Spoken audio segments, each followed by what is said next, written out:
How's it going, YouTube? It is Docky or Docky Style Gaming, and we are back at it with some more Anthem news and information for you all today. And man, do I have some stuff to discuss in this video. We'll be discussing the Storm's gear attachments, we'll be talking about some of the BioWare IP related skins, and we'll even go into some of the demo information on what to expect to see come this November 1st live stream. We also got tweets from just about every dev this week: Ben Irving, John Warner, Mike Dara, Mike Gamble, and we'll be discussing some of the alpha debacle that went on this Friday. I'll be discussing that at the end of the video, and tweets that the devs had to comment on about that live stream as well. So without further ado, let's just hop straight into this news. Hopefully this video won't be too long, but if it is, sorry in advance. So let's get straight into the new news and information. So before we hop straight into the questions, we'll discuss the developer tweets like we've been doing recently, and then we'll hop straight into the questions by John Warner and Mark Dara. And speaking of Mark Dara, he did actually answer some of the channel's questions, so we'll cover those when we get to the question section of the video. So the first thing to come from the developers, and actually only thing this week so far, came from Ben Irving, and he was teasing cinematics that they're working on in Anthem. Now, this could be a cutscene or a trailer, but all we see in the image so far is a Ranger's mask off. And I'll actually touch a bit more on this towards the end of the video. And just like that, we're already done with the developer tweets. So let's start off with the John Warner related questions, and then we'll hop straight into the Mark Dara questions because John Warner didn't have too many this week. So the first question to come from John Warner was asking, will the right arm gear slot for the Storm include other elements? Because we saw that the right arm attachment was shooting ice bolts. So they were asking if it would be fire, lightning, other type of elements like that. And John Warner did say, yes, it will. So that concept part that we actually saw a while ago, it seems like that's going to be the case with the different elements on the right arm. So that's definitely going to be a gear attachment, and you can kind of customize your Storm to whatever elements you want based on that gear attachment, and probably some other attachments as well.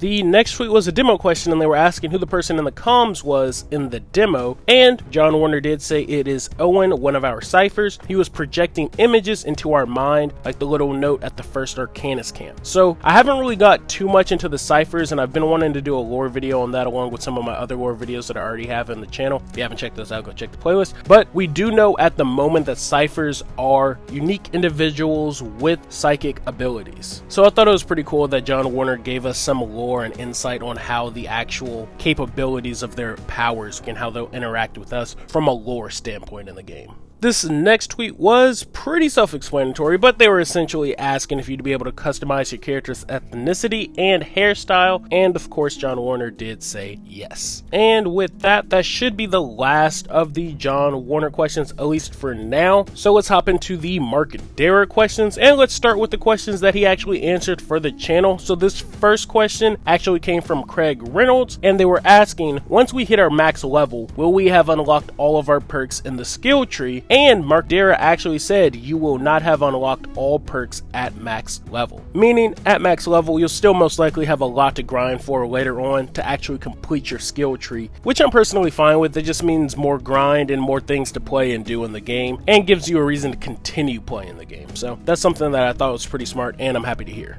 The next tweet that we got answered was coming from Kevin Smith on the channel, and he asked if it was possible to give our Javelins a worn or a wear and tear look in terms of our customization, and Mark Dara did say yes. So those were a couple of the channel questions that Mark Dara actually answered for us. Like I said, I tweeted out as many as I could of your guys' questions from the last video's comment section, and those are all that we actually got answered. The devs have always answered the channel's questions, or some of them at least, so that's still pretty cool. So again, whenever they do another one of these things, I'm sure they'll probably do one come the next live stream. I'll do the same thing. I'll have you drop some questions in the comment section, and I'll tweet them out, and hopefully we get a reply.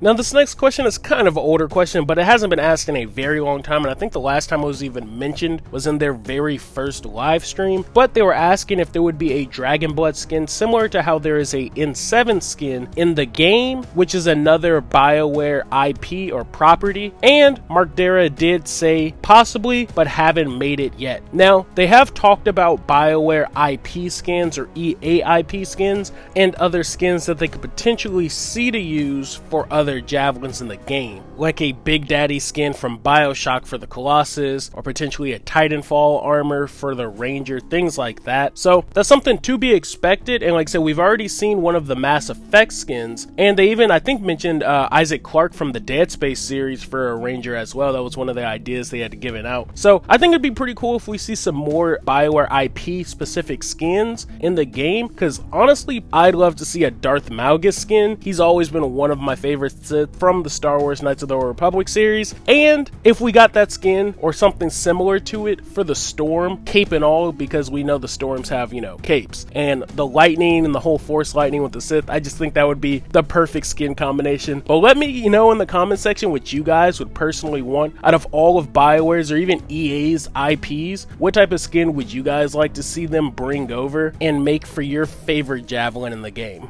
These next two tweets are actually about the Interceptor's ult, and the first tweet comes from someone who believes that the Interceptor's ultimate is situational, or at least it looks situational, and he asked Markdara how effective it would be on bosses, and Markdara did have to say it is very effective on bosses. And then this next tweet comes from someone who believes that the Interceptor's ultimate appeared to be the weakest out of all of them, and Markdara did say it's certainly not the weakest. This next tweet was asking about PC and the graphics, and Markdara did confirm that on PC you will be able to configure your in-game graphics. So PC players should be pretty happy to hear that. And then the last two tweets actually come from a sub on the channel, and they were asking about the domes that were all around the world in the live stream, and Markdara did say that those are actually temporary markers for landmarks. So I thought that was personally pretty interesting, because potentially those could be some lore locations or even event secret chests for all the landmarks to get added when the game actually drops. So I'm going to be taking notes of some of those domes that we saw in the live stream. Again, it could be nothing, it could just be landmarks, but I'm assuming that those landmarks will probably be pretty important. Like I said, again, whether it's getting lore from it, whether it's where they're hiding a secret chest, maybe even a secret event mission. So I'm going to keep track of it, and even Markdara himself re-replied on that tweet saying, impressive eye. So Glenn might have actually been onto something, so good catch on to him, and I'll definitely be taking note of some of these locations. So now that we got all of the new news and information tweets from Markdara and John Warner, let's get into the Alpha Paris Games Week gameplay tweets that we got from them. Now, before I get straight into addressing these tweets and what we're going to be seeing from this week's live stream on November 1st, I do want to address something, and it's mainly about the footage. So clearly, guys, this was alpha footage. I mean, it said at the top of the live stream the whole time, and clearly this is older footage. Literally by looking at the clouds and the skybox, seeing that they're not moving should have been a dead giveaway, but even the colorless icons on the Storm's ultimate should have given it away, especially because I made a video a couple weeks ago showing the colored icons in the Storm's ult. Like I said, just another sign that this is a much older build, but I'm not talking about how it's an older build. Outside of that, I was just surprised to see how many people didn't understand that this was an alpha build, and probably a build that they just had ready to show, and one that potentially wouldn't crash when they would show it to us. But I was most surprised by the people who were complaining about what was shown. Like players, the people in the comment section, things like that, have been begging for brand new information, content, footage, something. And then the day we get it, I saw so many complaints in the comment section about what they were seeing, and I was just like, what? What's going on? Isn't this what you guys wanted? Like, we got 20 plus minutes of brand new gameplay. It's just like, this is what you asked for, new footage, and then people complain. But I mean, I guess you just can't please everyone, but I thought that was just pretty insane. I personally loved everything that was shown. Was it polished? No, of course not. But was it new footage? Heck yeah, and that's what I really wanted to see. But let's get into all the tweets that we got from the devs discussing the actual alpha footage from this gameplay and what we're going to be expecting to see from this week's live stream. So since we ended with Markdara in the last set of questions, let's start with Markdara. So the first thing goes to those who are mentioning the AI and the difficulty in the stream. Markdara did say that it was likely set to the easiest difficulty, so that's why it looked the way it was. Then the next tweet goes to those who are mentioning the graphics, where Markdara did say that the graphics were set to hello. Next question actually comes from people mentioning the Storm's cloak, where MarkDara did say the Storm's cloak is broken and shouldn't be dead like that. Now, these next set of tweets actually come from Mike Gamble, and the first one actually is about the cloak as well. It's a dev tweet saying that the cloak is lovely and flowy as expected. In a recent fix observed, what we saw on the stream was a bug. This next tweet is one of those tweets that I feel like he really didn't even have to put out, but I guess again, people don't understand what alpha builds are. So because of all the complaints that they got around it, he actually kind of made this mini statement saying that there will be bugs in live streams, in all caps by the way. Live streams are showing early, sometimes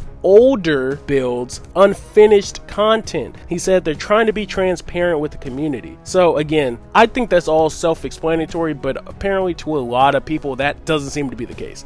This next tweet was saying what we should be expecting to see from this November 1st live stream. And Mike Gamble did say that it will focus on the Interceptor and something else, ...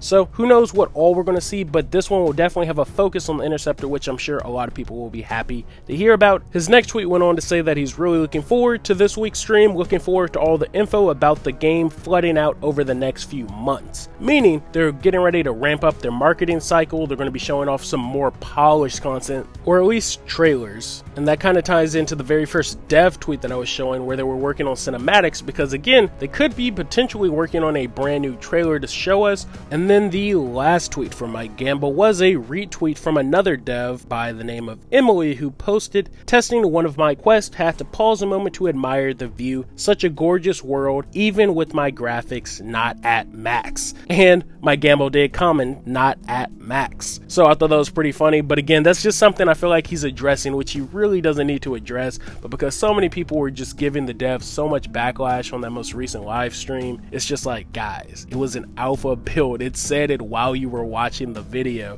So that's all the questions we got from Mike Gamble. And then the last two tweets come from John Warner, and the first one was talking about the UI that we saw in the stream. He said that the UI in the stream was a work in progress, but elements will be tweakable. And then the last tweet from John Warner was just him addressing that the hint that kept constantly popping up about the ultimate ability being ready to use was definitely a bug that was in that build of the game. That's all the questions and tweets that we got from MarkDara, Ben Irving, John Warner, Mike Gamble, and the rest of the devs from the BioWare team for this week. So I think that's a pretty good place to end it regardless. Thanks everybody for watching this video to the end. Again, if you did watch to the end, let me know in the comment section which IP or BioWare or EA IP type of skin you'd like to see on a certain Javelin. Let me know in the comment section. Again, like I said, Darth Malgus for the Storm would be pretty badass. Again, if you guys haven't already, go follow me on all my social media accounts. I have a Patreon if you want to go there to help support the page. And for all of you who come to all my streams, my stream schedule is going to be changing up from now on. I'll be streaming on Mondays, Wednesdays, Fridays, and Saturdays. Tuesdays, Thursdays, and Sundays I will be off from streaming, just so I can have a bit more time to work on other videos and not have to worry about rushing to go stream at the right time, which just halts the production of me putting out a video when I want to put it out. So thank you guys for watching. Again, sorry this is a bit longer than normal, but you guys are the best. Thanks for the love. Thanks for the subs. I'll catch y'all on the next one. Peace.